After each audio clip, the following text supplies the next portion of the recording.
Igreja Açores, o programa com a atualidade da Diocese para ouvir ao domingo, ao meio-dia, na sua Antena 1 Açores.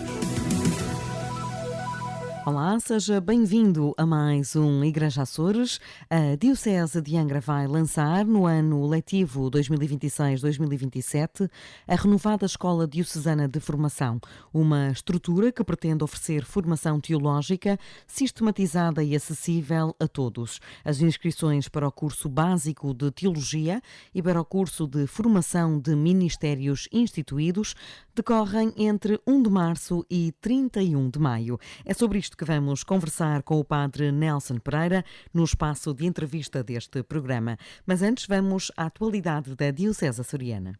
Arranca já este domingo a Semana Nacional da Cáritas, em que a Cáritas Diocesana promove iniciativas em diversas ilhas. Anabela Borba, presidente da Cáritas nos Açores, enumera o vasto leque de atividades, onde se insere uma homenagem a Monsenhor Weber Machado. Começaria por destacar uma gala que se vai realizar na Ilha do Faial no próximo sábado, portanto da manhã 8 dias, uma gala das boas vontades, que tem como objetivo, por um lado, dar a conhecer o trabalho da Cáritas, por outro, também homenagear as pessoas que ao longo dos anos têm servido a instituição, e dessa forma as pessoas tornarem-se e poderem ser solidárias com uma pequena participação para a Cáritas. Tem também um momento de fado, portanto isto vai ser no Faial e vai também realizar-se peditório público. O peditório vai acontecer em praticamente todas as ilhas do arquipélago. Em São Miguel também vamos ter uma iniciativa, várias iniciativas ao longo da semana, mas que destacava na próxima sexta-feira uma conferência de homenagem também ao Sr. Padre Weber, um grande impulsionador, como sabem, da Cáritas nos Açores e nomeadamente da Cáritas da Ilha de São Miguel. E virá haver também peditório e vai haver várias iniciativas durante toda a semana em algumas das valências da Cáritas de São Miguel. A Eucaristia celebrativa em São Miguel acontece no próximo domingo, 8 de março, mas também na Ilha Terceira. Aqui na Ilha Terceira a mesma coisa, vai haver uma celebração eucarística especial para a Cáritas também desta feita na freguesia dos Biscoitos, vai haver peditório público e vai haver na próxima segunda-feira, logo no início da semana, no seminário da Angra, um momento de reflexão e de animação a que se chamou Comunidades Vivas, que tem como objetivo dinamizar a pastoral social aqui da nossa Ilha Terceira. A presidente da Cáritas Diocesana diz que agora há maior atividade em algumas ilhas onde a dinâmica costumava ser menor. Felizmente isso está a mudar um bocadinho. Nós neste momento temos uma nova direção no Faial, temos uma nova direção também nas Flores e tudo isto vai dando outros dinamismos e outras aproximações àquilo que é a Cáritas e que é o seu desígnio de ir transformando vidas e melhorando as condições das pessoas. Às vezes nós pensamos, e de facto é verdade, nem todas as Cáritas costumam ser tão ativas. Este ano, felizmente, a resposta foi muito boa àquilo que pedimos, é que procurassem dinamizar e dar a conhecer aquilo que fazemos e de facto foi bem acolhido por todas as direções que procuraram de facto dinamizar vários momentos. Anabela Borba lembra que este ano o mote da Semana Nacional da Cáritas é o mesmo dos últimos anos e que, no fundo, resume a sua missão. Cáritas, o amor que transforma. A Matriz da Horta recebeu este sábado duas relíquias relevantes de São Francisco e Santa Clara. As ofertas foram entregues pelo Frei Raimundo Valdo Nogueira, postulador-geral da Ordem dos Frades Conventuais. As duas relíquias que são pequenos fragmentos, na verdade, a relíquia de São Francisco é ex ineribus corporis. Foi retirada da urna na última vez que a urna foi aberta, que foi em 1978. De lá para cá, a urna não foi mais aberta, ela está fechada a vácuo e não se pretende mais abri-la. Então, são poucas relíquias que nós temos, né? E uma delas vai ficar aqui na Igreja de Horta. A outra relíquia de Santa Clara é ex vestibus, é da tônica de Santa Clara. A relíquia de São Francisco de Assis é única em Portugal e entregue neste ano em que se assinalam 800 anos da morte do santo. As relíquias são a materialização de forte espiritualidade e mensagem de paz, diz Monsenhor Saldanha, pároco da Matriz da Horta. Cuja espiritualidade tem um impacto em toda a vida da Igreja ao longo dos séculos e aqui em particular também nos Açores, que se materializou através dos diversos conventos da Ordem Franciscana e das Clarissas e em tantas obras de caridade que esta Ordem, ao longo dos séculos da sua existência neste arquipélago, semeou e fazendo assim honra à memória do pai seráfico de São Francisco de Assis. Esta presença das relíquias é uma materialização de uma espiritualidade fortíssima e que tem, nos dias de hoje, uma atualidade absolutamente evidente pelo que representa de amor à natureza, de fraternidade universal e de mensagem de paz, de que foram exemplos maiores São Francisco de Assis e Santa Clara. O pároco da Matriz garante que, para além da honra, o recebimento das relíquias é também uma grande responsabilidade. O pároco da Matriz da Horta, como cidadão de Faial, como açoriano, tem, obviamente, um enorme, não direi um orgulho, que ficaria mal dizê-lo, mas uma enorme alegria em acolher este dom, que é um privilégio e também uma responsabilidade. Que nos vai obrigar a todos a redescobrir esta figura fantástica, incontornável, da história da humanidade. Não é só apenas da Igreja, não é património da Igreja apenas a figura e o legado de Francisco de Assis, é de toda a humanidade. E esta presença destas relíquias será para nós não apenas um privilégio, uma honra, mas também um empenho, um compromisso a assumirmos os seus valores, que são no fundo e sobretudo são os valores do Evangelho. As relíquias vão sair este domingo na procissão do Senhor dos Passos, na Horta. A Diocese de Angra promoveu esta sexta-feira uma formação em regime presencial e online para as recentemente criadas equipas dos Centros de Preparação para o Batismo em todas as ilhas. A formação foi orientada pelo Padre José Paulo Henriques, da Diocese de Aveiro. Em primeiro lugar, foi uma formação pastoral com vista a preparar casais e outros elementos destas mesmas equipas que vão, por sua vez, preparar os pais e padrinhos de crianças a serem batizadas, dos bebés, das pequenas crianças que os pais pedem o batismo. E ao preparar os pais, têm as próprias equipas que estão elas também preparadas.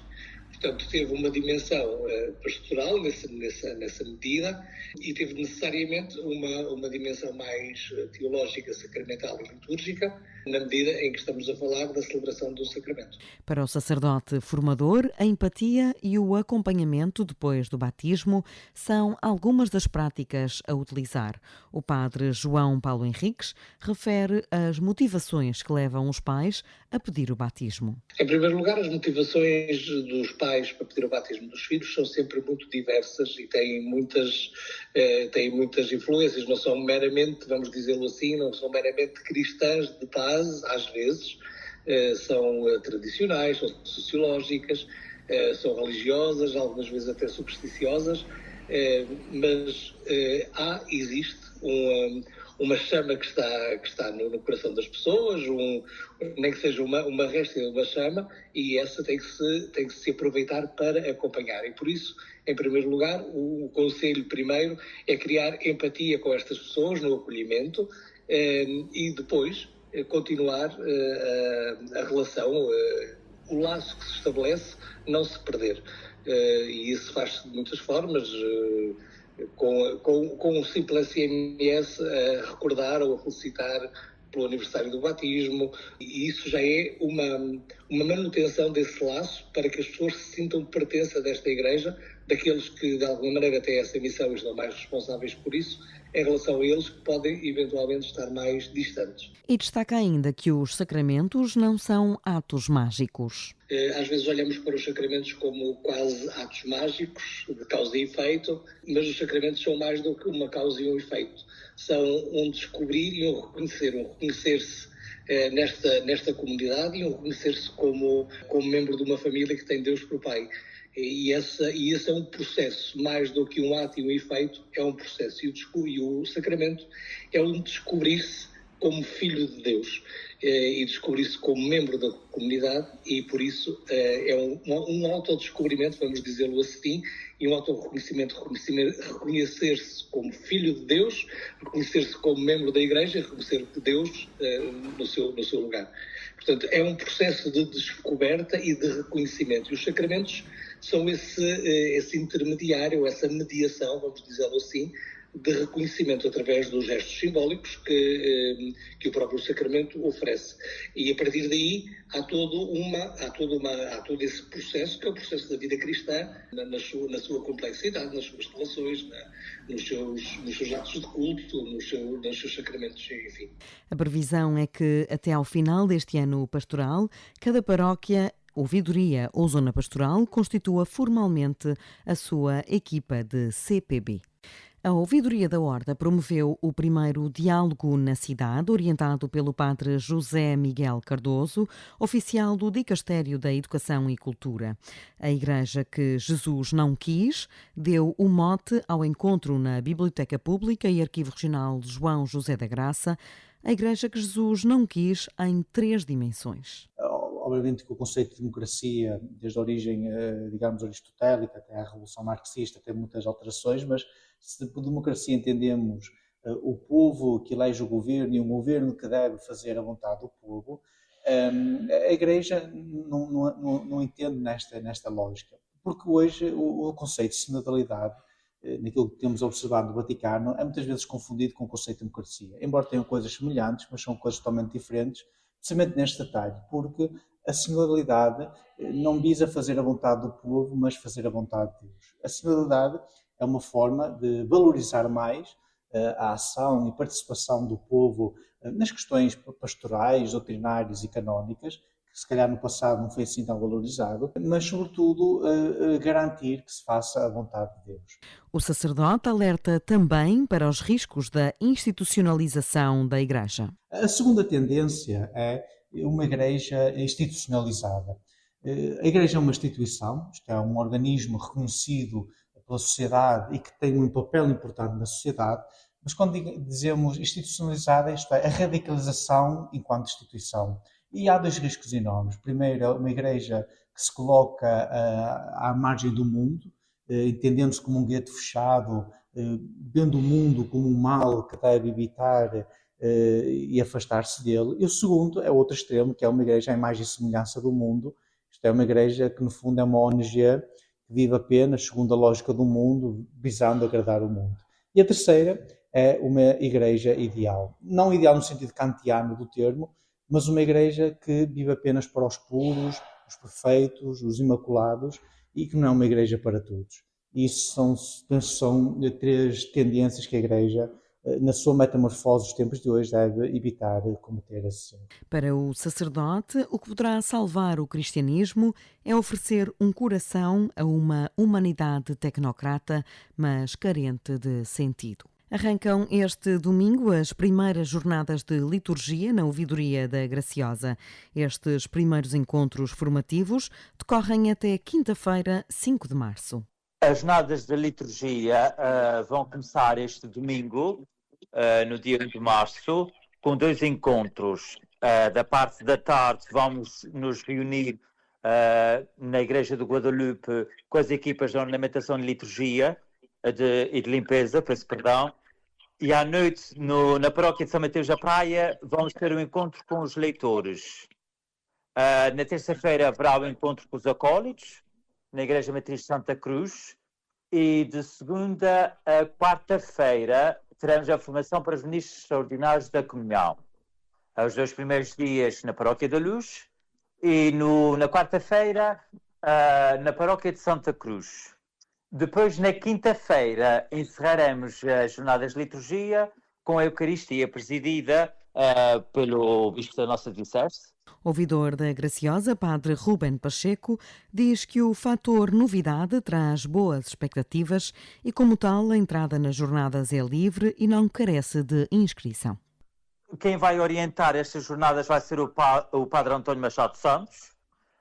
A nível de temas dos encontros, não temos nenhum tema assim definido. Vamos, em certa parte, ir ao encontro da jornada, pronto, do tema do ano pastoral, cristão que diz de ti mesmo.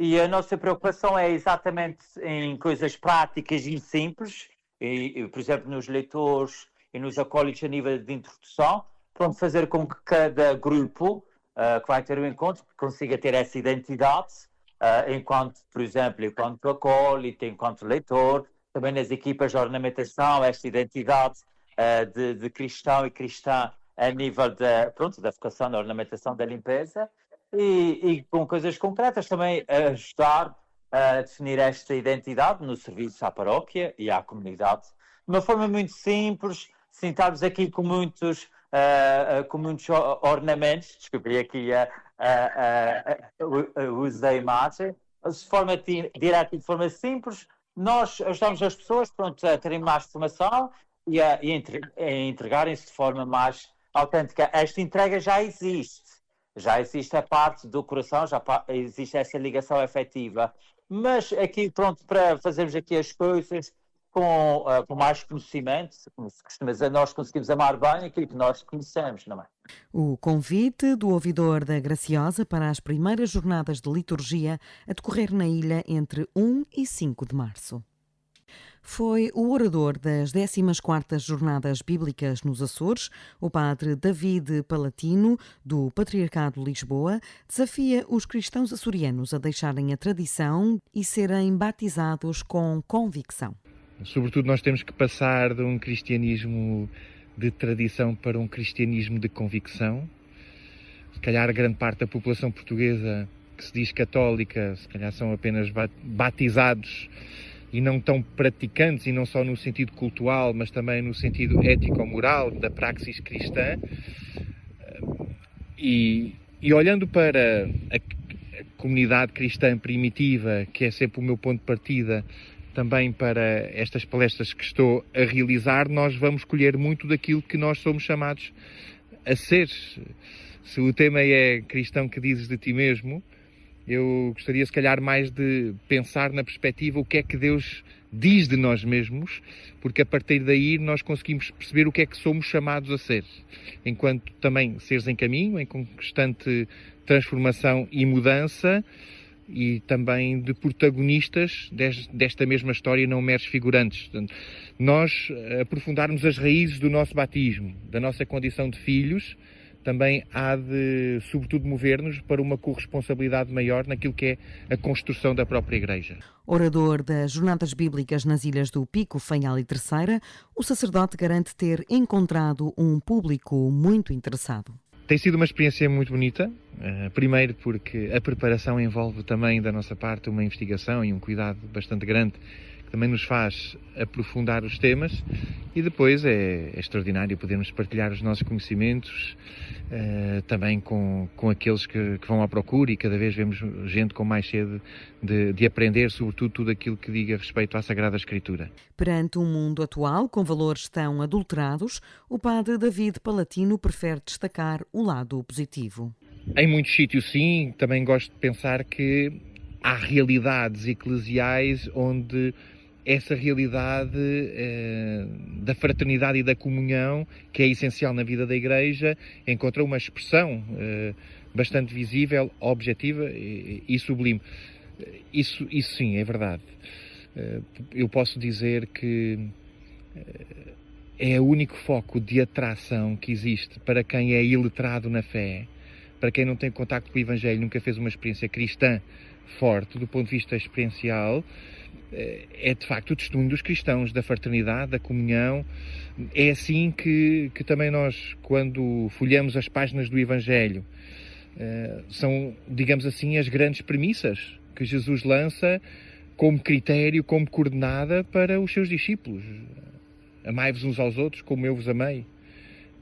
A condição discipular mais do que fazer muitas coisas na igreja, sermos uns tarefeiros de serviço, é aprender a estar com Cristo e a estar uns com os outros. Redescobrir o batismo não apenas como um acontecimento do passado, mas como um compromisso presente, foi o desafio deixado pelo sacerdote nas 14ª Jornadas Bíblicas dos Açores. A Legião de Maria promove este domingo o retiro anual aberto no Centro Pastoral Pio XII. O acolhimento aconteceu pelas 9 da manhã e o encontro prolonga-se até às 17h30, com orientação do assistente do movimento, o padre Maximino Medeiros. Este retiro é o retiro anual aberto da Legião de Maria, portanto para todos os membros da ilha. Será no Pio XII. Iniciamos com o acolhimento às 9, para começar às 9h30 e terminar às 17h30. Será um retiro que terá como base a proposta que nos é feita para este ano. Cristão, o que és nesta igreja, o que dizes de ti mesmo, quem és tu. Terá uma primeira fase, uma primeira parte mais mariológica. Teremos também a Via Sacra e a celebração eucarística. Isabel Medeiros, responsável pela Legião de Maria em São Miguel, relembra ainda a dificuldade em renovar o movimento. Por enquanto, ainda não temos nenhum grupo, vamos chamar grupo que é mais perceptível para as pessoas, que tenha terminado. Mas temos que ser realistas, não estamos a passar uma fase de conseguir recrutar elementos com facilidade e as pessoas estão cada vez mais idosas. É um movimento que está a passar dificuldade, mas não é nosso. Durará, obviamente, já os 100 anos já passaram, 54 já estão feitos em termos de Açores.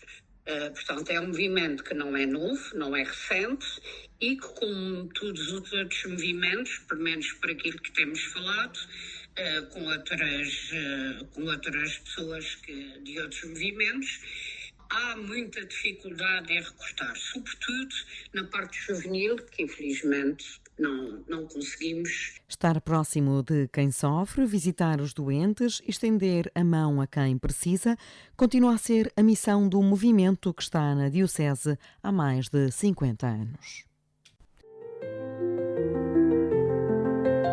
Entre Vistas, com o padre Teodoro Medeiros. Esta semana voltamos a 1959, ano do clássico Ben-Hur.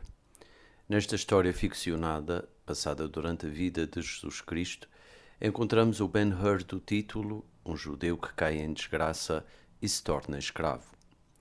Protagonizado por Charlton Heston, este é um dos maiores expoentes do género épico. Ben-Hur é Ulisses e Aquiles transformados numa só pessoa.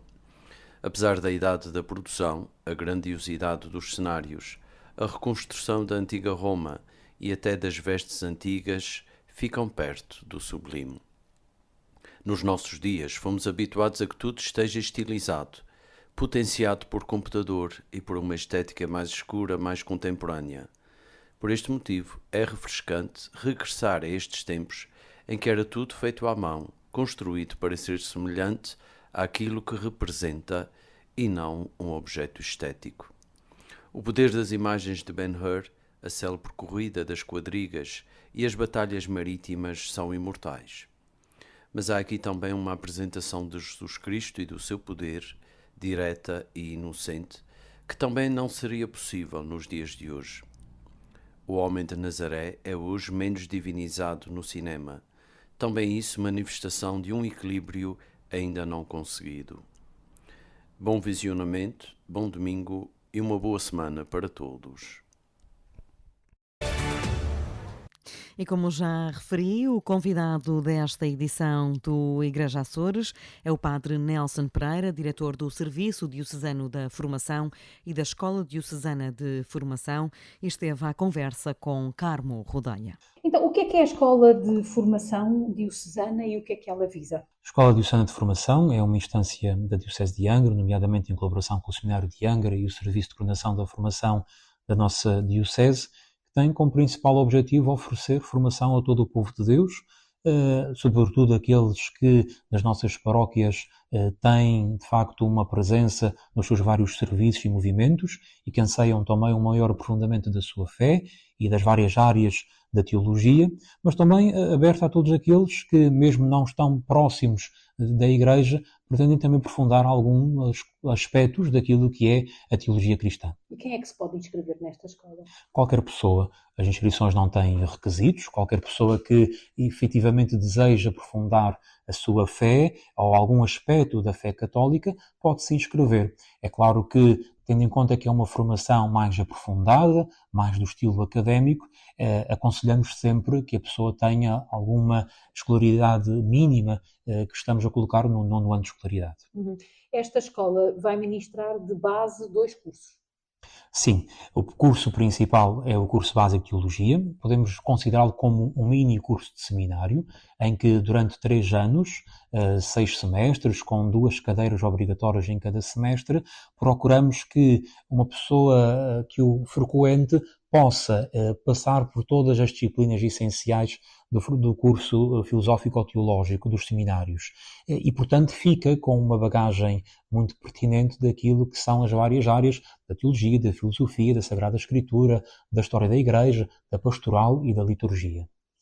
E depois tem também um curso básico para ministérios instituídos. Sim, oferece uma formação para os ministérios instituídos, apenas a parte formativa. Há depois todo um acompanhamento pastoral e espiritual que é depois acompanhado por outras instâncias, mas que oferece uma formação básica para o exercício destes ministérios. Este curso dura menos tempo, apenas 2 anos, 4 semestres, em que o último semestre tem uma componente mais prática, pastoral, daquilo que é o ministério que a pessoa irá futuramente exercer.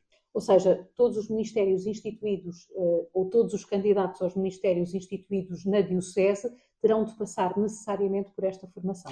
Certo, porque esta formação irá ajudar a que qualquer ministério instituído possa ter a formação necessária para exercer o seu ministério com os frutos que desejamos que possam se realizar nas paróquias onde vão servir.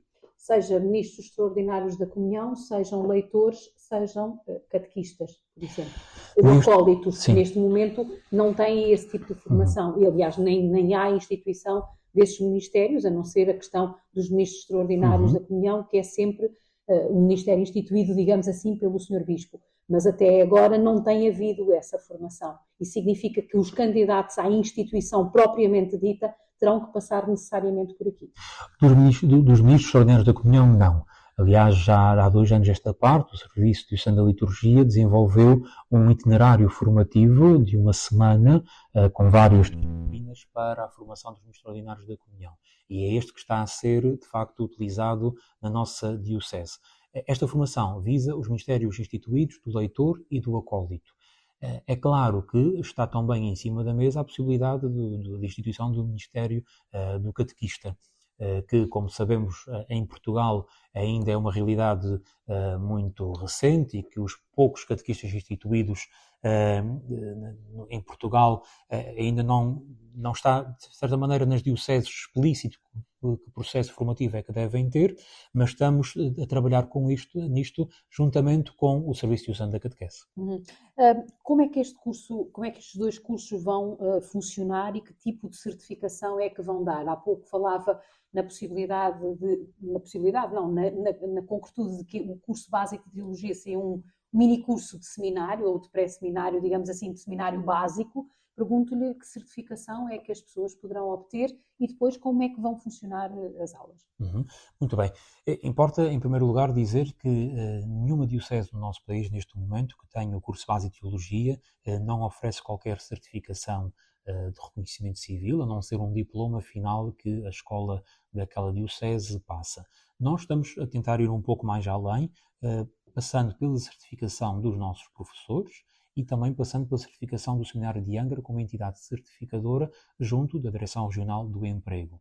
De maneira que este curso, reconhecido e sendo certificado, possa servir para os diversos leigos em diversas áreas como uma formação que realizaram e que é certificada e que, portanto, tem também, ou pode contar também a nível curricular para aquilo que são as suas formações e o seu emprego. Então, havendo já uma entidade formadora na Diocese, nomeadamente no Instituto Católico de Cultura, prescindiram dessa possibilidade para haver esta formação? Não. Ou esta certificação? Não, porque tratam-se de certificações diferentes. Sim. Neste caso, o CEDAP, que tem uma certificação junto à Direção Regional da Educação, trata-se de uma formação e de uma certificação específica com base na docência. Nós estamos a falar de uma certificação profissional. Profissional, exatamente. Ok. Como é que as aulas então vão funcionar? Percebemos que o seminário é a sede, digamos assim, desta escola de formação. Elas serão feitas a partir daqui, possivelmente. Pergunto-lhe como é que o resto da Diocese, nas outras restantes 8 ilhas, podem participar. Efetivamente, a modalidade presencial estará circunscrita, pelo menos neste primeiro ano, à Ilha Terceira, porque todos os formadores que irão ministrar os vários cursos estão aqui localizados. Todo o resto da Diocese pode estar e participar nesta formação através do online, através de plataformas digitais, ou também de forma assíncrona. E, portanto, estamos a tratar das várias plataformas de forma que uma pessoa noutra ilha qualquer, além da Ilha Terceira, possa, com a mesma qualidade, também frequentar estes cursos. A Diocese já há muito tempo que vem apostando na formação, depois com altos e baixos, com momentos mais entusiasmantes do que outros, mas teve um curso de ciências religiosas a funcionar, por exemplo, na Universidade em Ponta Delgada, também aqui em Angra. Pergunto-lhe se esta oferta formativa desta escola agora é muito diferente do que foi este curso de Ciências Religiosas, que de resto se mantém como modelo válido em algumas dioceses do país. Sim, mas não vem tirar o lugar. Penso que podemos ver a Escola Diocesana de Formação como uma estrutura intermédia. O curso e a licenciatura em Ciências Religiosas, sabemos que mesmo aqui na nossa Diocese teve um propósito muito concreto, que era sobretudo a formação aos professores da disciplina de Religião e Moral. Estamos a falar de uma formação que tem um cariz académico, mas não tem o mesmo cariz e a mesma, digamos, a mesma dificuldade que tem um curso universitário. Portanto, o nosso objetivo é também poder, efetivamente, dar ferramentas aos nossos leigos, àqueles que continuamente trabalham nas paróquias, que possivelmente estão à frente de diversos serviços e movimentos, ferramentas e conhecimentos para poderem exercer melhor a sua função. É claro que quando olhamos para a licenciatura em Ciências Religiosas, estamos a falar de um outro patamar, que é obviamente bastante válido e que poderá ser também importante, não só para continuarmos a ter professores de religião moral bem formados, mas também como outros leigos nas nossas comunidades, com uma formação superior. Então, neste primeiro ano, que disciplinas é que vão ser lecionadas para quem se inscrever a partir do dia 1 de março até o dia 31 de maio? Sim. Muito bem, este primeiro ano oferece 8 disciplinas.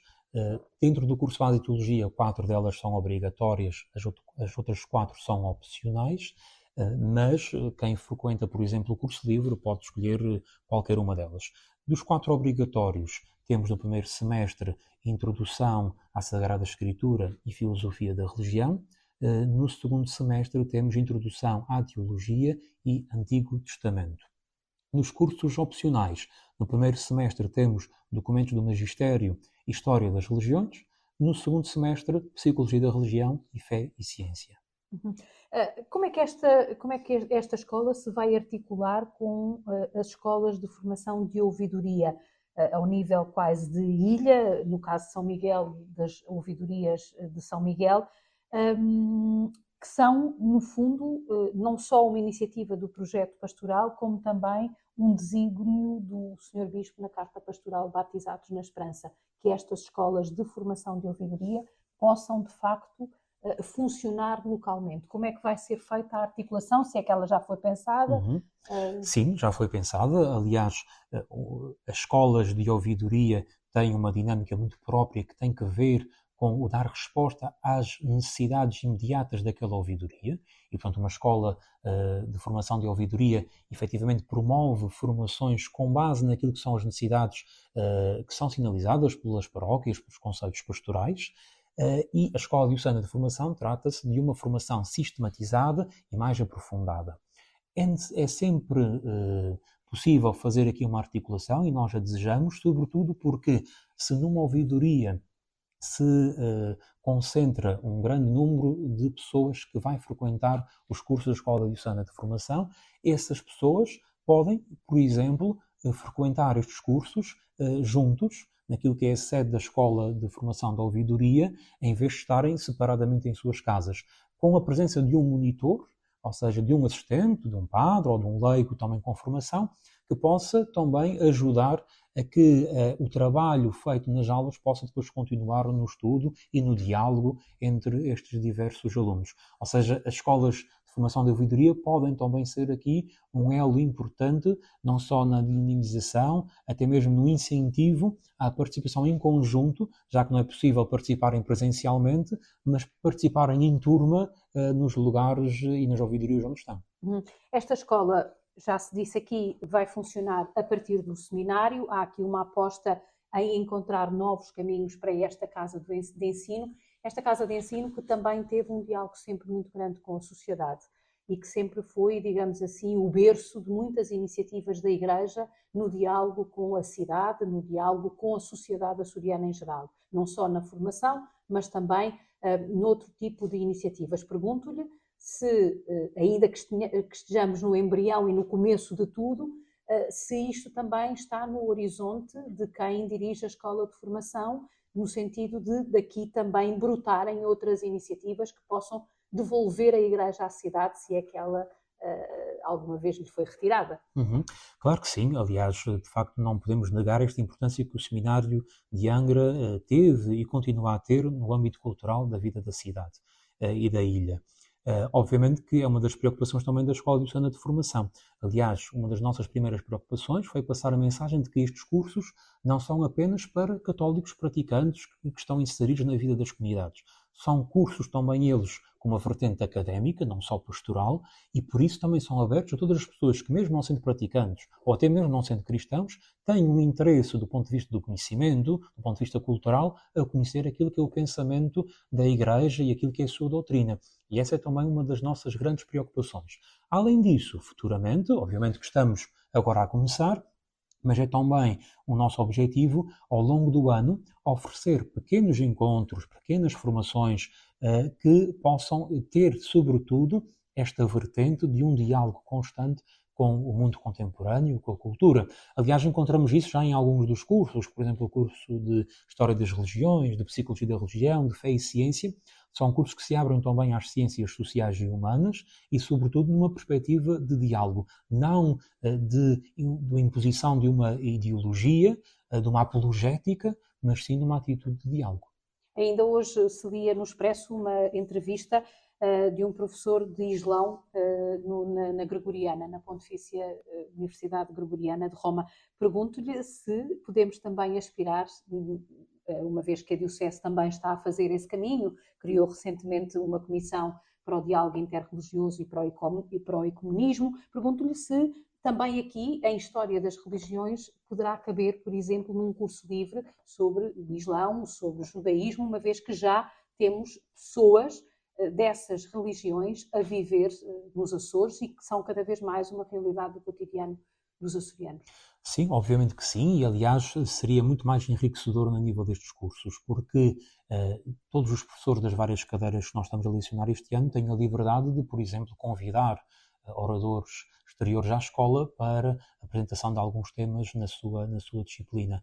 E portanto, parece-me que será muito rico também a possibilidade de termos pessoas que possam falar daquilo que é a sua fé numa perspectiva de diálogo. É curioso que, por exemplo, naquilo que é a fase das pré-inscrições que está-se a desenvolver, um dos cursos opcionais que tem maior procura é o curso de História das Religiões. E, portanto, notamos aqui também um interesse e uma necessidade dos nossos cristãos também conhecerem as outras religiões, os outros credos, numa atitude também de diálogo que podem estabelecer com eles na perspectiva do mundo que é cada vez mais plural. Muito bem. Não sendo crente, estando a ouvir esta entrevista no programa de Rádio Igreja Açores, dê-me uma boa razão para eu frequentar este mini curso de teologia ou este curso básico de teologia? Pela mesma razão que dou sempre aos meus alunos de religião e moral no início das aulas, do primeiro dia de aulas. Sendo carentes ou não, é inegável que o cristianismo faz parte da cultura ocidental. E, portanto, conhecer um pouco do cristianismo, da sua doutrina, do seu pensamento, é conhecer também a cultura ocidental. Não conhecer o cristianismo, desprezá-lo ou dar-lhe por descontado, é de facto negar aquilo que é também a nossa entidade ocidental. E tal Calvino, um filósofo italiano, dizia que todos nós culturalmente somos cristãos, no sentido que é inegável aquilo que é a marca do cristianismo na sociedade. E este penso que é uma grande razão, porque conhecer o cristianismo é também conhecer a sociedade onde estamos inseridos. O que é que para si será um bom resultado no final deste primeiro ano? Um bom resultado é termos alunos que não só academicamente possam conhecer melhor o cristianismo, mas sobretudo, e tendo em conta também a caminhada sinodal que a Igreja tem feito, possam compreender a necessidade de termos leigos conhecedores daquilo que é a sua fé, para que nas suas paróquias possam também ser agentes de pastoral e possam também ser agentes que levam a fé de uma forma mais concreta àquilo que é as comunidades onde estão inseridos. Esta novidade na formação da Diocese de Angra a colocar um ponto final no nosso programa de hoje. Nós estamos de regresso na próxima semana. Até lá. Igreja Açores, o programa com a atualidade da Diocese para ouvir ao domingo, ao meio-dia, na sua Antena 1 Açores.